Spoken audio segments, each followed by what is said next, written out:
Hello students, ये video है महासागरीय जल के चौथे भाग के बारे में।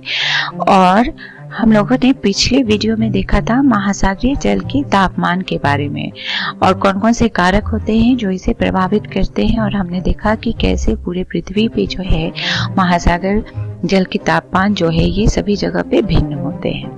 तो इस वीडियो में आज हम जानेंगे महासागरीय जल की लवणता के बारे में, जिसे हम सैलिनिटी भी कहते हैं। तो जिस तरह तापमान को प्रभावित करने वाले बहुत सारे कारक थे और इसीलिए महासागरीय जल का तापमान जो है सभी जगह पे भिन्न होता है, उसी तरह महासागरीय जल की लवणता को प्रभावित करने वाले विभिन्न कारक होते हैं, जिसके कारण इसकी यानी महासागरीय जल की लवणता जो है सभी जगहों पे अलग अलग होती है। तो इसी के बारे में हम जानेंगे इस वीडियो में। तो चलिए स्टूडेंट्स, जानते हैं महासागरीय जल की लवणता के बारे में। तो सबसे पहले हम जानेंगे कि आखिर लवणता कहते किसे हैं, यानी सैलिनिटी कहते किसे हैं। तो महासागरीय जल की लवणता 1000 ग्राम समुद्री जल में घुले हुए नमक की मात्रा के द्वारा ये नापा जाता है। यानी किसी भी समुद्र जल के 1000 ग्राम में जितना नमक जो है घुला हुआ रहता है, उसे ही हम कहते हैं उस महासागरीय जल की लवणता। और इसे प्रायः जो है प्रति 1000 भाग या पीपीटी के रूप में व्यक्त किया जाता है। अब पीपीटी क्या है? तो पीपीटी जो है पार्ट्स पर 1000 है। और अगर हम देखें कि खारे जल जो हैं वो कैसे सीमांकित करते हैं, तो ऐसे महासागरीय जल जहाँ पे लवणता जो है 24.7 पीपीटी होता है, ऐसे जल को हम खारे जल कहते हैं। और ये खारे जल को सीमांकित करने का उच्च सीमा माना गया है।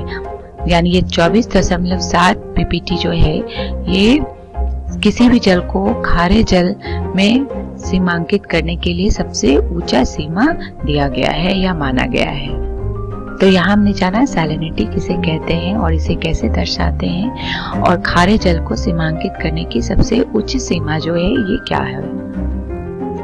अब यहाँ हम देखेंगे कि लवणता आखिर हम निकालते कैसे हैं। तो जैसा कि हम लोगों ने देखा कि लवणता जो है किसी भी समुद्री जल में घुले हुए लवण यानी नमक को कहते हैं। तो इसे हम निकालते हैं लवणता, जिसे हम पीपीटी में दर्शाते हैं, बराबर घुले हुए लवण ग्राम में भागा 1000 ग्राम समुद्र जल।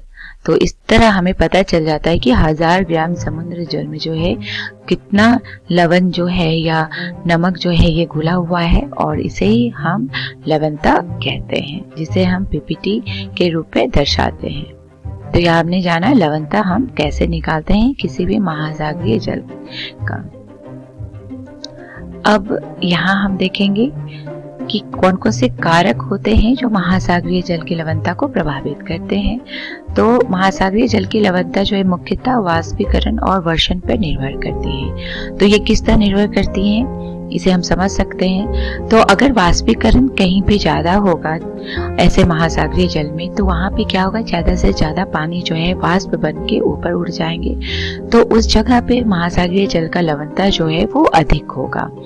जबकि ऐसी जगह जहाँ पे वर्षण जो है वो अधिक हो रहा है, तो वहाँ पे क्या होगा, ज्यादा जल की मात्रा जो है महासागरीय जल में मिलेंगे, जिसके कारण जो है वो उस जगह का लवणता जो है कम होगा।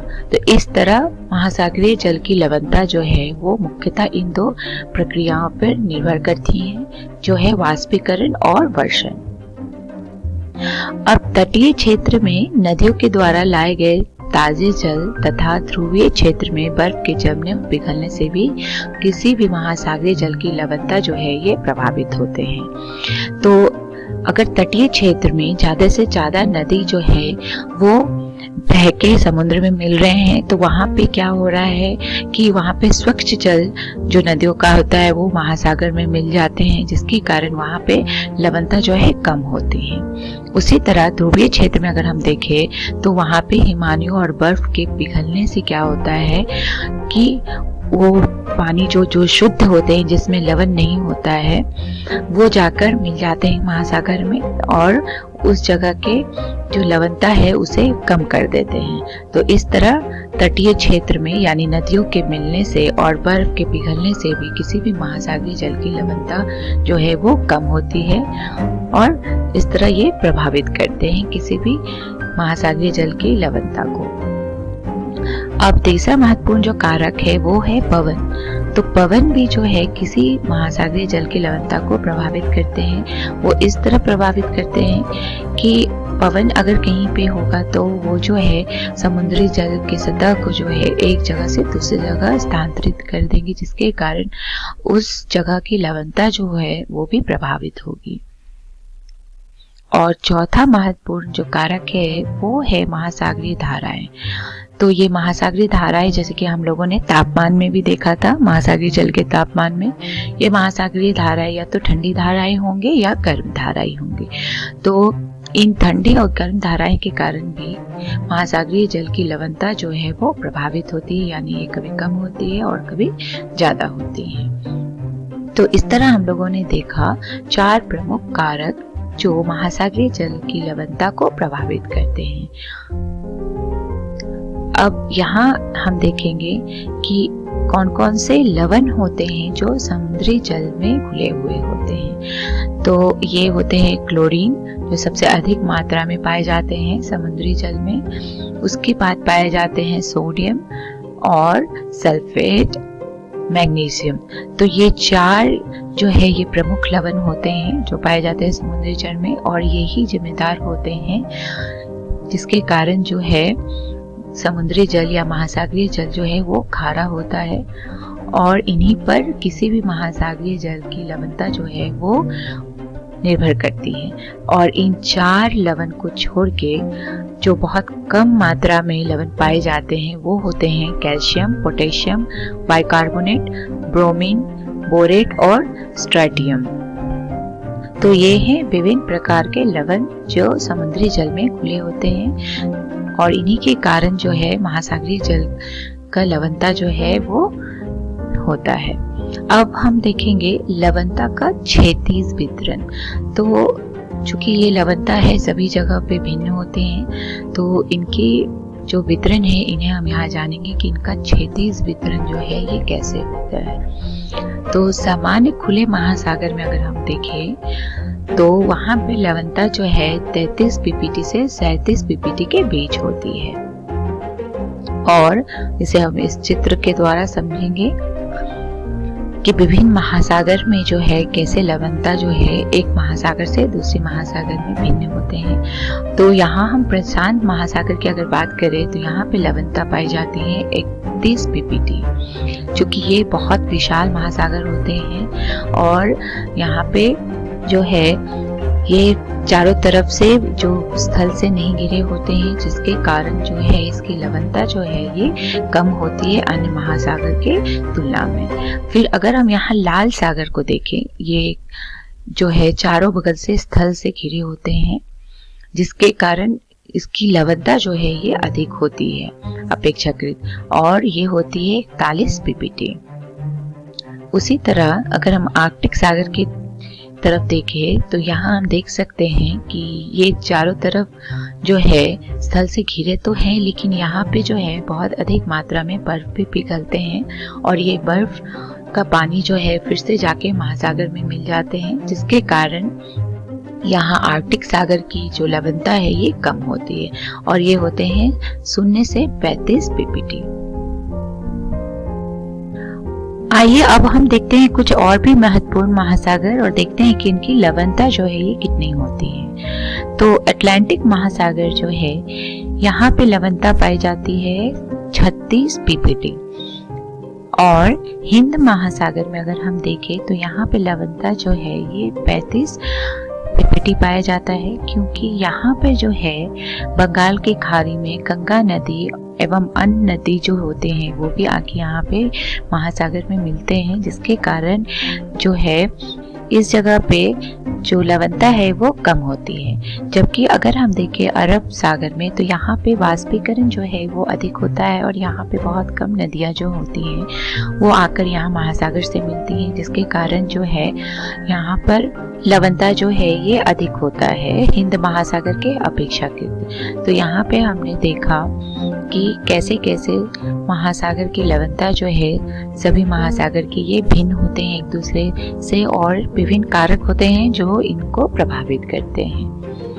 अब हम जानेंगे लवणता का ऊर्ध्वाधर वितरण, यानी वर्टिकली जो है लवणता कैसे भिन्न होती है, तो इसे हम यहाँ जानेंगे। तो अब तक हम लोगों ने देखा क्षैतिज वितरण कैसे होता है, यानी हॉरिजॉन्टली जो है महासागर का सतह में जो लवणता है ये कैसे भिन्न होते हैं एक जगह से दूसरी जगह। अब हम जानेंगे कि ऊर्ध्वाधर वितरण जो है ये कैसे होता है लवणता में। तो गहराई के साथ हम जैसे जैसे जाएंगे महासागर के गर्त में, तो ये लवणता जो है इसमें परिवर्तन आते जाता है। और अगर महासागरीय सतह पे देखें तो जब जल जो है ये बर्फ के रूप में हो जाते हैं तापमान कम होने के कारण, या अगर तापमान अधिक है तो वाष्पीकरण अधिक होगा, जिसके कारण जो है लवणता जो है प्रभावित होती है और उस जगह पे लवणता जो है वो भी बढ़ जाती है। लेकिन आमतौर पे अगर हम देखें तो गहराई के साथ जो है हमेशा लवणता जो है वो हमेशा बढ़ते ही जाती है। और अगर कहीं पे नदियां आकर मिलती हैं तो नदियों के मिलने से क्या होता है, ताजे जल जो होते हैं वो महासागर में जाके मिलते हैं, जिसके कारण लवणता जो है ये घट जाते हैं। तो ये तो हम लोगों ने पहले भी देखा। तो जो है लवणता लेकिन जो है साधारणता अगर हम देखें तो ये गहराई के साथ बढ़ती हैं तथा एक स्पष्ट क्षेत्र होता है जहां पर ये तीव्रता से बढ़ती है लवणता, और इस क्षेत्र को हम कहते हैं हेलोक्लाइन। और समुद्री जल की लवणता जो है ये समुद्री जल के घनत्व को प्रभावित करती है, और उच्च लवणता वाला समुद्री जल प्रायः कम लवणता वाले जल के नीचे बैठ जाता है, जिससे लवणता का स्तरीकरण हो जाता है। तो यहाँ हमने जाना कि लवणता जो है ये कैसे साधारणता गहराई के साथ जो है ये बढ़ते जाता है, और एक क्षेत्र होता है जहाँ पे ये लवणता जो है बहुत अधिक तीव्र गति से बढ़ता है और जिसे कहते हैं हेलोक्लाइन। और समुद्री जल की लवणता जो है वो समुद्री जल के घनत्व को हमेशा प्रभावित करती है। और अगर हम देखें तो उच्च लवणता वाले जो जल होते हैं समुद्री जल, वो प्रायः कम लवणता वाले जल के नीचे बैठ जाते हैं, जिसके कारण हमें लवणता का स्तरीकरण देखने को मिलता है। तो इस वीडियो में हम लोगों ने सीखा महासागरीय जल की लवणता के बारे में और देखा कैसे ये जो है प्रभावित होते हैं विभिन्न कारकों से। साथ ही साथ हम लोगों ने देखा इस लवणता के क्षैतिज एवं ऊर्ध्वाधर वितरण के बारे में। संदर्भ के लिए हम देख सकते हैं एनसीईआरटी बुक भौतिक भूगोल के मूल सिद्धांत। अगले वीडियो में हम देखेंगे कुछ अभ्यास प्रश्न जो इस अध्याय पे आधारित होंगे। तब तक के लिए धन्यवाद।